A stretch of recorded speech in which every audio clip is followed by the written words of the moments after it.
Hey there, everybody. I hope you're all doing well. Welcome back to another episode of Solely Survival. Speaks, it's all the things you never showed. So, in today's episode, I want to go ahead and start expanding this market. You can see in the last couple of episodes, I just kind of ignored all of this area, and it's time to go ahead and get that taken care of. And I still never swapped out that puzzle from last episode. I'm gonna get that later. But yeah, so I need to get the markets, put in down here. But I kind of want to do something different with them. I don't want them all to look like this. This one is quite literally the same one that I used in the tourist destination. The only difference is there's a wandering trader there, and I used the blue wool. So yeah, I really don't want to keep copying that design. I think that'll get a bit repetitive. So I have got a couple of different ideas in mind for it, but I'll probably just wing them for the most part. I do think there will be wandering traders put inside of them. And I mean, if you don't remember, this is the armor stand mod where I've got them put on a slab. So this guy actually sells things. And yeah, so anyway, basically just put their mob head on an armor stand and he sells me things. That's basically the gist of it. And that's kind of what I want to do around here. I'm pretty sure I'm going to put a few of the wandering traders through here just for the the trades. And I have a couple of different shop ideas that I want to put in here as well, just to give it a little bit of variation and stuff like that. But I also want to go ahead and try to add in the path and connect it up to over there and over here. And I might go ahead and smoothen out some of this area here, and might go ahead and make the path going around and up there, because we will be expanding up this mountain over the coming episodes, because I really want to go ahead and get up there and get going. I haven't designed anything in particular up there, but there needs to be a lot of terraforming and stuff like that done. So I need to get that going for sure. But I also want to expand the path properly going over there to the lighthouse, which I did disable for the time being, just to try to keep keep it down on the lag scale. Oh, hey, a brown sheep. Anyway, so I also want to add in something out here, which we'll discuss later on, and I do have a bit of an idea for what I want to do in terms of the path. As I mentioned in the last episode, I want to try out the rooted dirt and packed mud and stuff like that, and see how that looks going on throughout here. I think that'll be pretty cool, and it will kind of break up the path a little bit, so it's not all just straight path blocks. I think the only time in this entire world that I've done something different was over there towards the little farming area where I've got the stone path. So I think it's time to add in just a little bit of variation. And honestly, when I add in the path here, I might go ahead and do some of that rooted dirt and stuff here as well to make it look more walked on and trampled and things like that. So I think that would be pretty cool.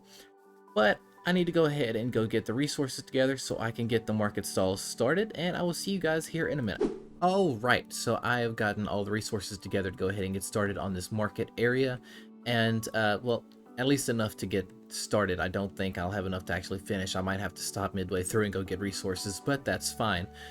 But before I do get started, I need to go and get the coarse dirt and rooted dirt and stuff like that, because I do think I'm gonna try to use that up here. I think it will look really, really cool, and I mean, it makes sense because this is a market area. This is where the the village will be populated at, I would believe, the most. So I think it would make sense for it to be like that. So I need to go and get the resources, but you can also see that I went ahead and I got rid of the shulker monster that was out here, and I moved in here as my base of operations for the time being. I know this is just top tier interior right here. But yeah, so I'm gonna go ahead and go get some of the resources together, and yeah.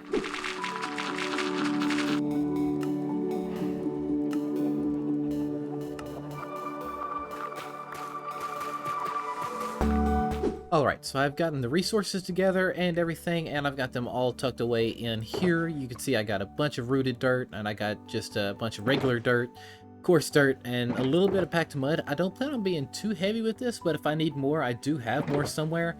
And then a bunch of stuff to kind of make the actual stands. That's the word I'm looking for.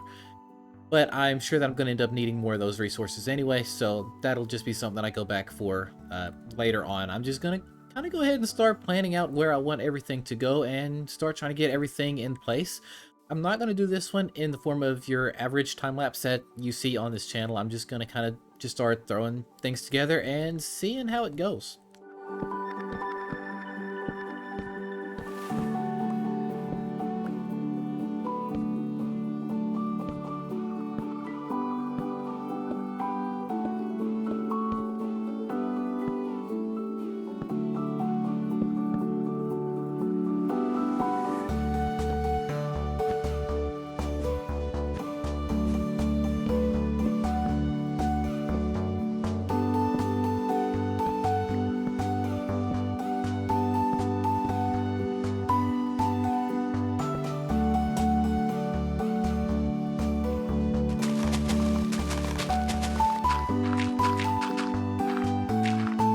And the first stand is done, and I actually really like how this turned out.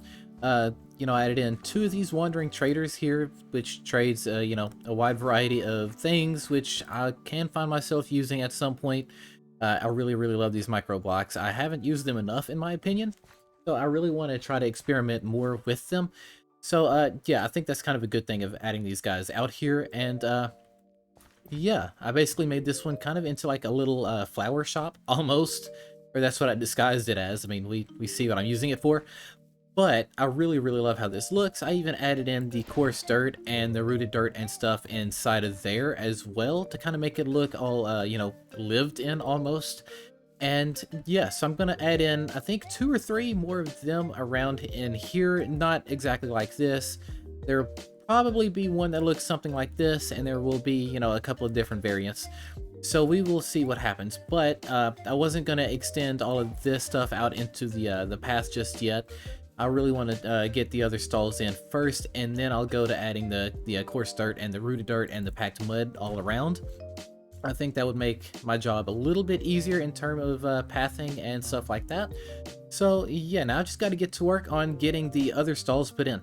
Oh right, I have finally finished the market area and the path and everything around it, and I think this looks really cool. I'm not completely sold on the actual pathway just yet.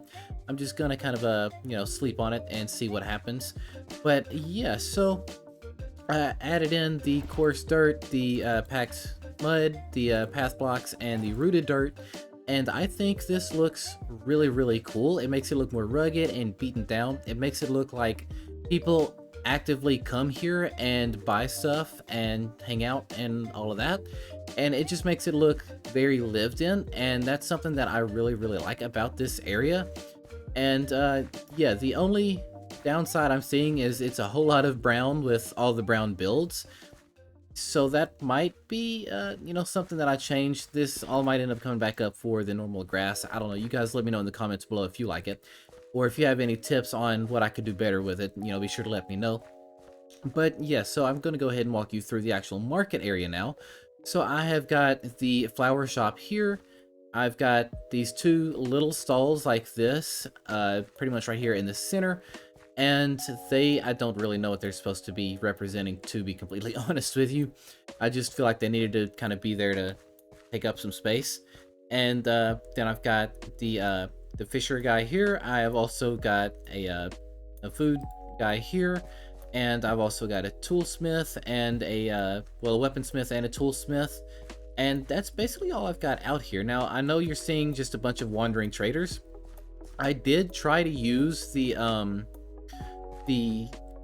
villager heads that have like the toolsmith and stuff like that, and essentially for me none of them was working other than the librarian. I don't know if librarian's the only one that works, but yeah, it was kind of annoying. So I just put the wandering trader in all their places, which is fine because they will actually be used. I can come here and get stuff from them, you know, anytime I need. So I really feel like I'm not going to need micro blocks ever again.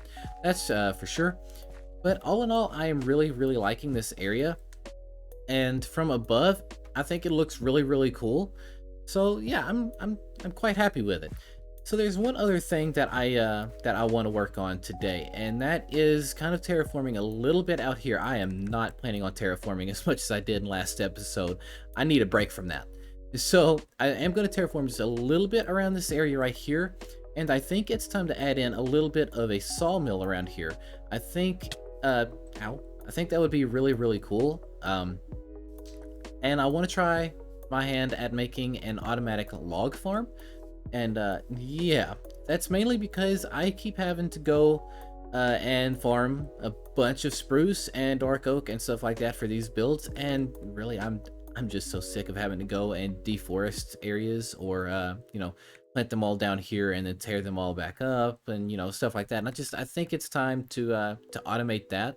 I know a lot of people don't really care for automating tree chopping, I guess, but I think it's kind of needed at this point, especially to save me some time, because I mean, let's be real here. It takes a lot of time to make these episodes, so I think it would be rather cool, and it'd be a redstone experiment that I've never done before. So yeah, now I just need to go and get all the materials together and everything, and I think it's time to go ahead and get started on building this sawmill. I'll see you guys here in a bit.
And this build is done. It needs a little bit of touching up, but all in all, I am really, really happy with it. When I put the initial structure up, it was lacking in detail, and I wasn't really sure what else to add to it, and I thought the leafage hanging down from it looked really, really nice. And I am really proud of this crane that's over here. I want it to look like it's picking up logs and then moving them around, I guess. Not really sure where it's moving it to because it's kind of in an awkward spot, but that's okay. It doesn't have to make sense. We have not done the interior yet. That'll be something that I worry about later on. I might do it later in this episode, but I will at least change out the floor and then find a spot to make a staircase down to the actual farm that's going to go down there, the log farm. And then over here, I added in a design by Mythical Sausage that I had seen, where he basically added in these logs that look like they're being cut by the blade.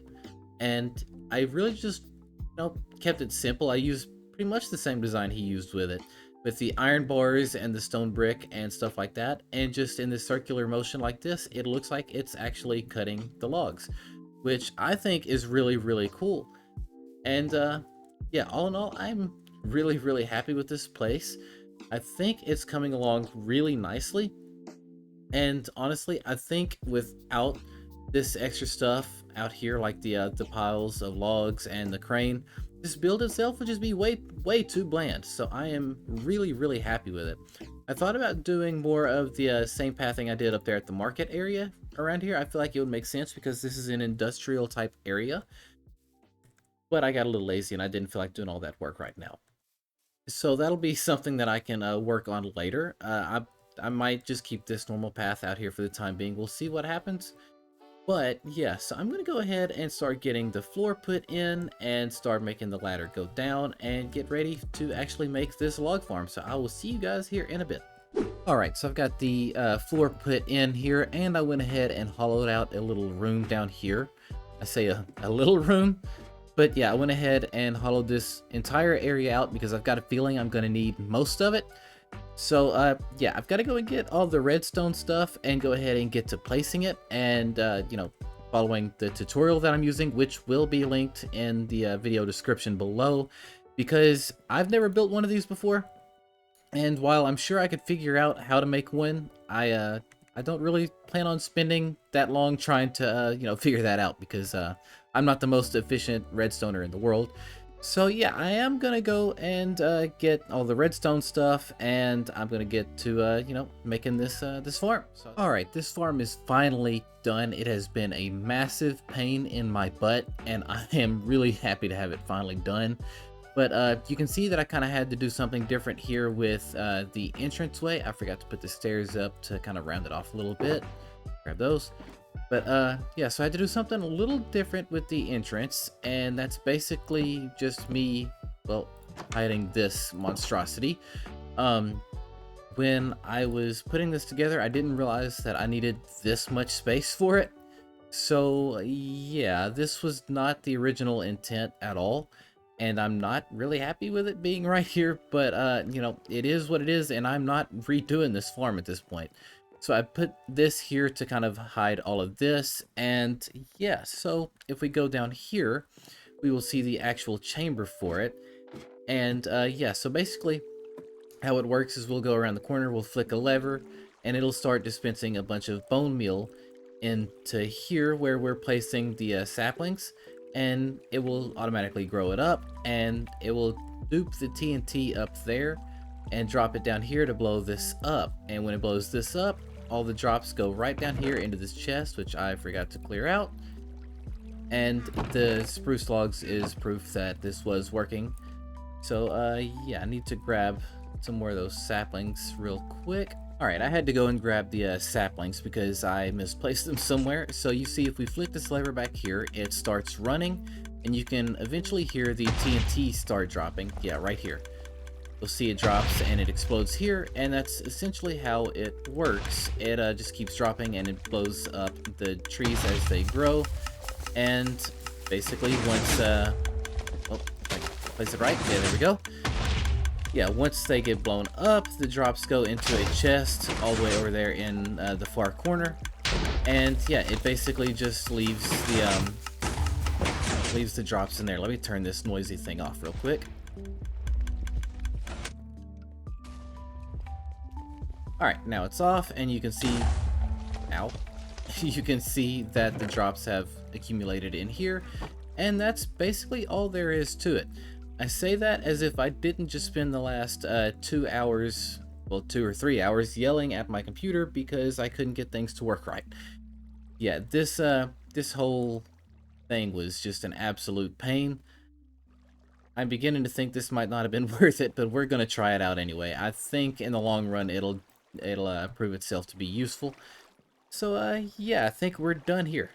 All right, I think that just about does it for today's episode. There's gonna be some stuff that I do around here off camera, like lighting this area up.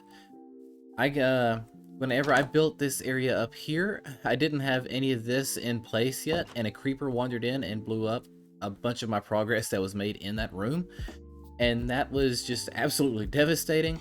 So I need to really get this place lit up out here, but that's going to be something that I take care of off camera. Yeah, like I said, I think that just about does it. If you enjoyed today's episode, please be sure to leave a like, comment, and subscribe to the channel if you're new, and turn on that notification bell so you don't miss out on any future content. My name is Elaine, and I will see you guys next time. Goodbye, everybody.